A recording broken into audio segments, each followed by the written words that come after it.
Все народы, которые занимались скотоводством, рано или поздно придумывали методы, как сохранить мясо. У тюркских народов один из самых популярных методов – это коурма – обжаренное досуха и залитое бараньим жиром мясо. Если в мясе практически не осталось влаги, а само мясо накрыто слоем жира и к нему отсутствует доступ кислорода, мясо может храниться очень долго при любых погодных условиях. Более того, за время обжаривания мясо теряет в объеме и в весе.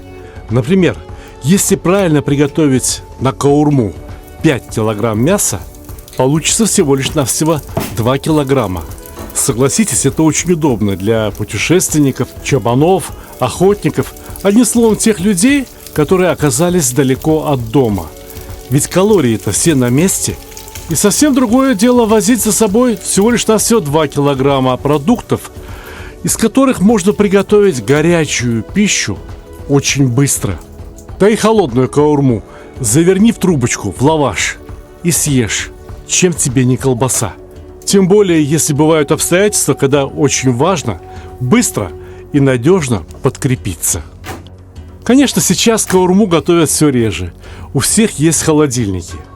Но знаете, еда, приготовленная из каурмы, имеет совершенно другой, особенный вкус.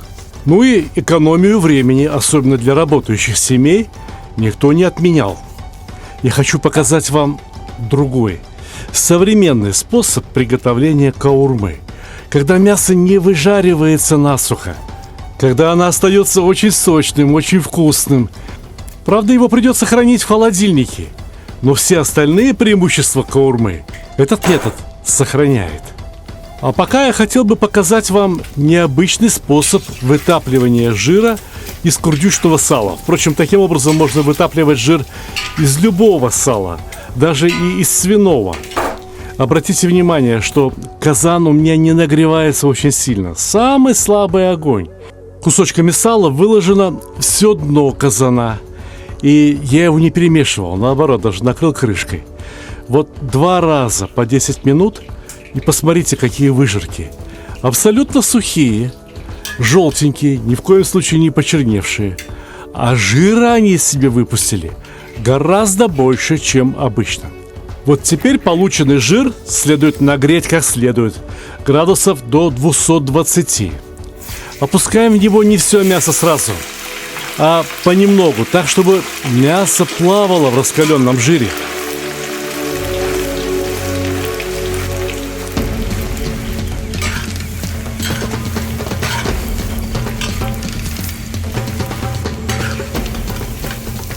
Мясо краснеет и становится готовым примерно процентов на 70, на 80 за считанные минуты. Буквально 3-4 минуты и все. Первую партию мяса можно вынимать. Хотим мы того или нет, но мясо выпустило часть своего сока, который превратился в пену. Эту пену лучше убрать сейчас, перед тем, как закладывать следующую партию мяса. Если оставить ее в казане, и жир начнет горчить. Это ни к чему. Обратите внимание, что я отобрал идеальные кусочки мяса. Чистое филе. Такое мясо хоть на шашлык пускай, хоть на праздничные блюда.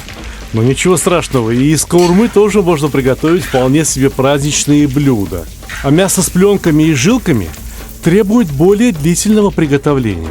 Да еще и непременно в присутствии дополнительной влаги. Так что сортировка мяса еще на стадии приготовления каурмы дело вполне себе обоснованное и разумное.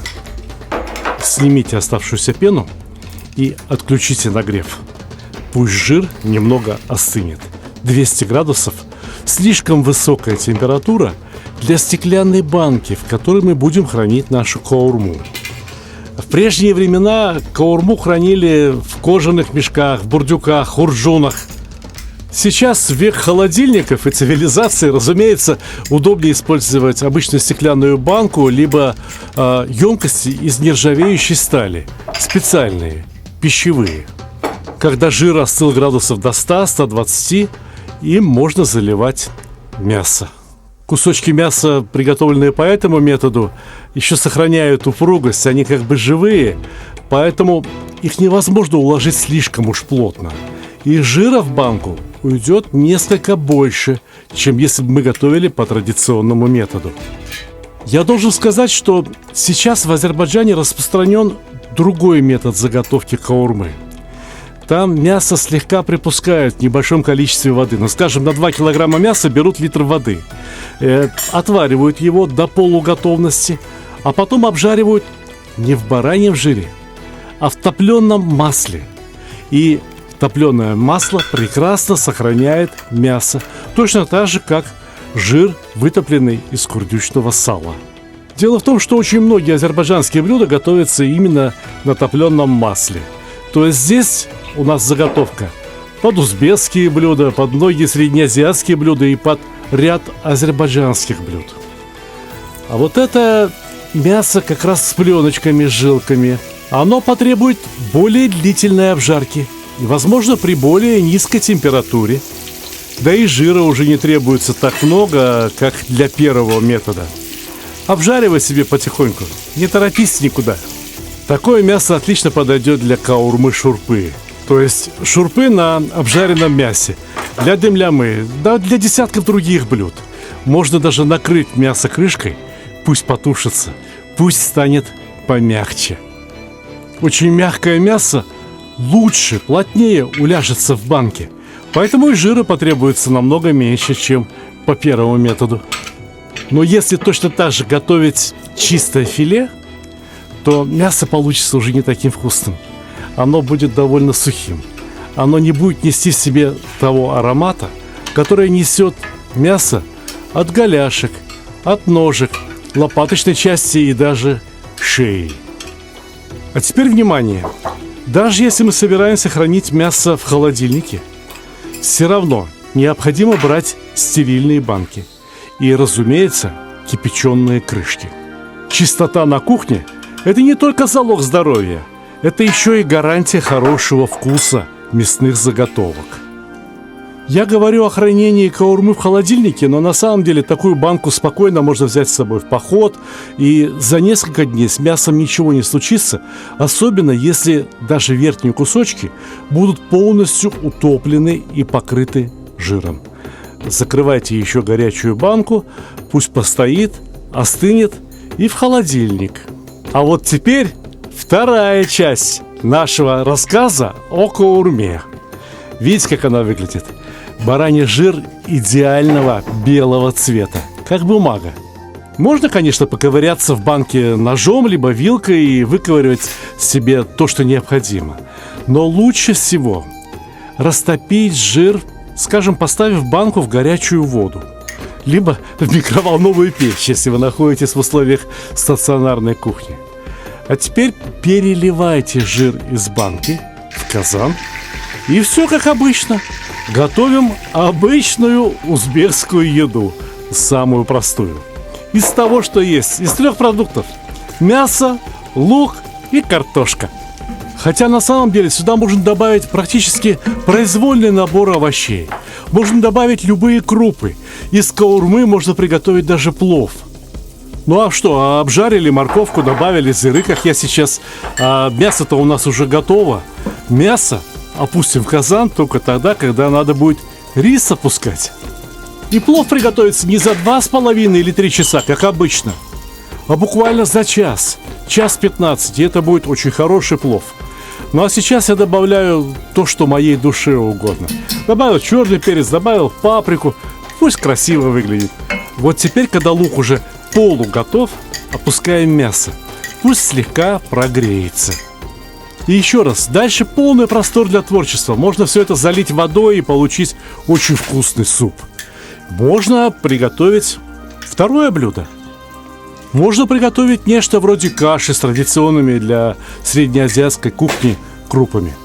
Еще раз об очень важном. На сегодняшний день большинство людей предпочитают даже в Средней Азии готовить именно из свежего мяса. Но на основе каурмы можно приготовить 70-80% узбекских блюд. Понимаете? И все это здорово сокращает время.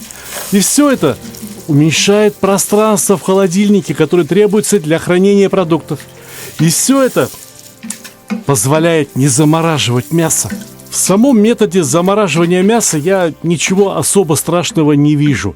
Особенно если оно сделано было грамотно. Особенно если происходило оно в очень хорошем холодильнике, который быстро замораживает мясо. И особенно если мясо разморозилось как следует. Правильно. Пока я занимался луком да мясом, картошку отварили в соседней кастрюльке. Отварили, так, процентов на 70, на 80, точно так же, как когда-то было приготовлено мясо. А теперь все осталось всего лишь навсего перемешать, накрыть крышечкой и дать продуктам пожениться, превратиться в одно очень вкусное блюдо. И знаете что, назовите его как хотите, можете его назвать казан-кебаб, картошка думляма, как угодно, как вам нравится. Это очень вкусно. Это очень по-домашнему. И это очень быстро приготовлено. И на это горячее блюдо ушло всего лишь навсего 30 минут. Конечно, при условии, если у вас в холодильнике есть каурма. Скажите, а укроп в холодильнике у вас найдется? Посыпьте тогда картошку. Картошку будет очень вкусно размять вот в этом соусе, в котором она сейчас плавает. Да и поесть. Только хочу предупредить. Это блюдо очень калорийное. Таким блюдом не стоит фаршировать свой собственный желудок. Ешьте его понемногу, можно сказать, перекусывайте. При употреблении калорийных блюд важна умеренность.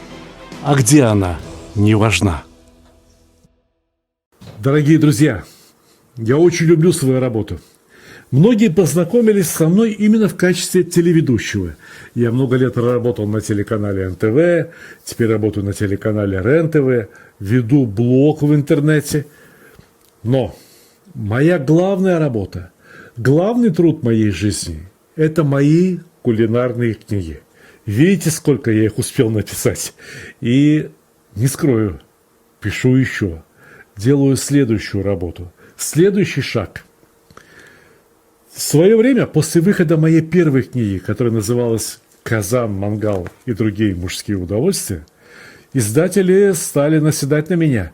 А когда же ты напишешь следующую книгу? И для этого я поехал в Азербайджан, чтобы, так сказать, сверить часы с азербайджанской кухней, с которой я, разумеется, был знаком, поскольку являюсь этническим азербайджанцем.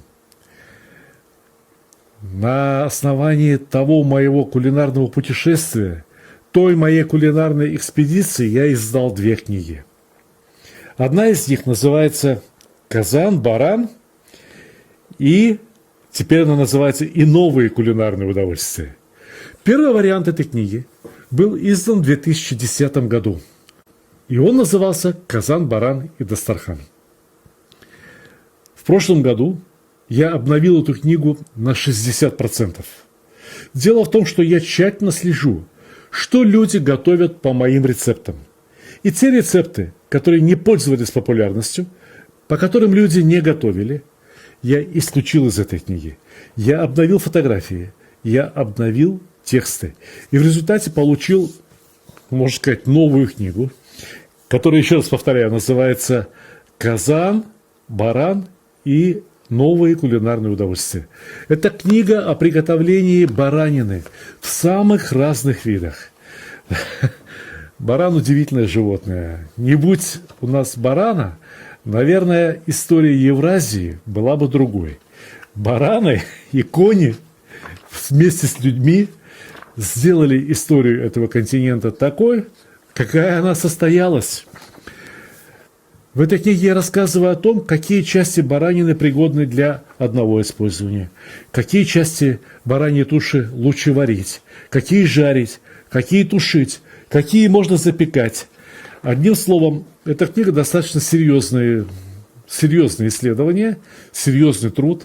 Все начинается с того, как использовать, как разделить душу. Посмотрите. Например, здесь указано определенное название, часть туши. Голяшка целиком и рулька, то есть самой нижней части ножек. Что с ними можно делать? Что можно приготовить в случае, если барашек молодой, если барашек зрелый и если барашек старый. Если барашек молодой, то можно жарить. Если барашек зрелый, то можно и варить. А если барашек старый, то, может быть, лучше потушить. Понимаете? И так по каждой части барана. Но это теория, а дальше начинается практика. Практика удивительная, основанная преимущественно на азербайджанских рецептах. А в Азербайджане баранину готовить умеют очень хорошо, уж поверьте. Начинают, как правило, готовить с потрохов. Вот блюдо джизбыс с картофелем. Пожалуйста. И здесь есть QR-код.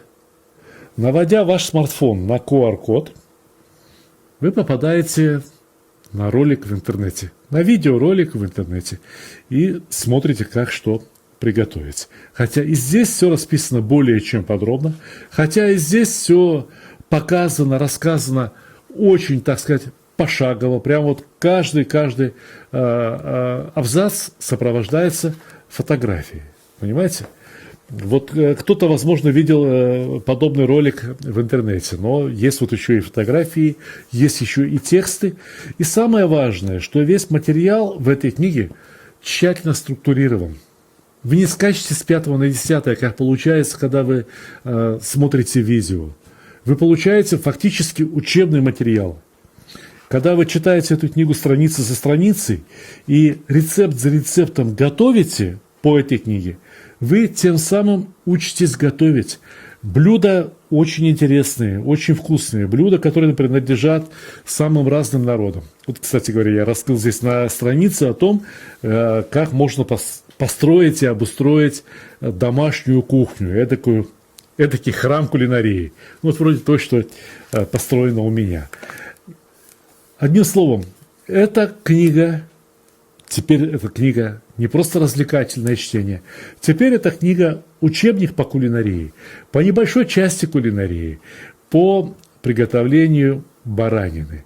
Но будьте уверены, когда вы освоите эту книгу и приготовите те 40 или 50 рецептов, которые содержатся в этой книге,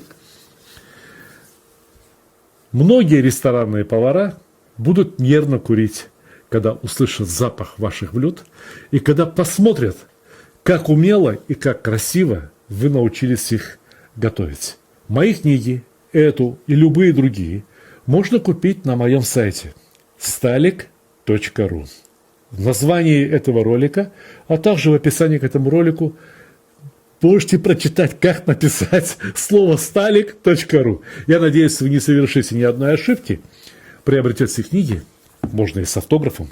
Книги доставляются по всей России, по большинству стран СНГ и, одним словом, везде, куда доходит почта из Москвы, из Подмосковья, откуда я шлю вам горячий привет. Спасибо за внимание.